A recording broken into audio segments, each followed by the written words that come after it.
Welcome to Tutorial Tuesday. Today we're going to be demonstrating a technique called wet in wet, and you can use this technique on flowers in particular. I'm going to demonstrate it today by showing you how to paint a little poppy. So to start with, you use lots of water, so you just put a little puddle of water on. You have to be very careful with this and mindful that wherever the water goes, that's where your paint's going to go.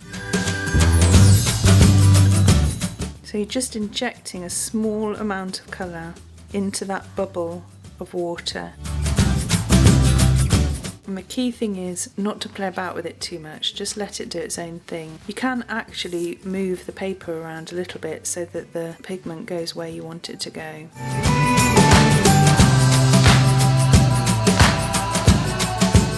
So when you come to do your second petal, be very careful that you don't cross over into wherever else is wet. So don't touch it. You can go up close, but don't touch it. So again, just use plenty of water and then just inject a small amount of pigment, bearing in mind where the light's coming from.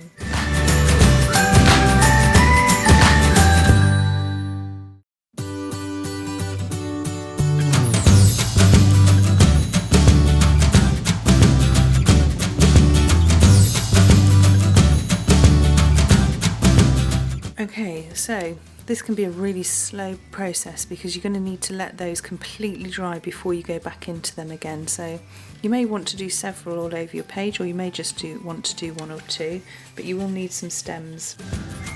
Again, be really careful that you don't cut into any of the petals that you've already got there.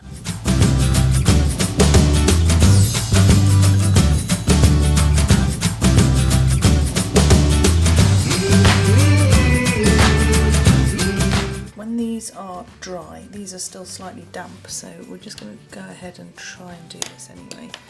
You can put the centre of your poppy in. Actually, I have done this before quite successfully when they've been slightly damp, and it means that the black runs into the red, and actually sometimes that can look quite nice. So again, you do your wet in wet version. Don't use too much water on this one, otherwise you can get chaos.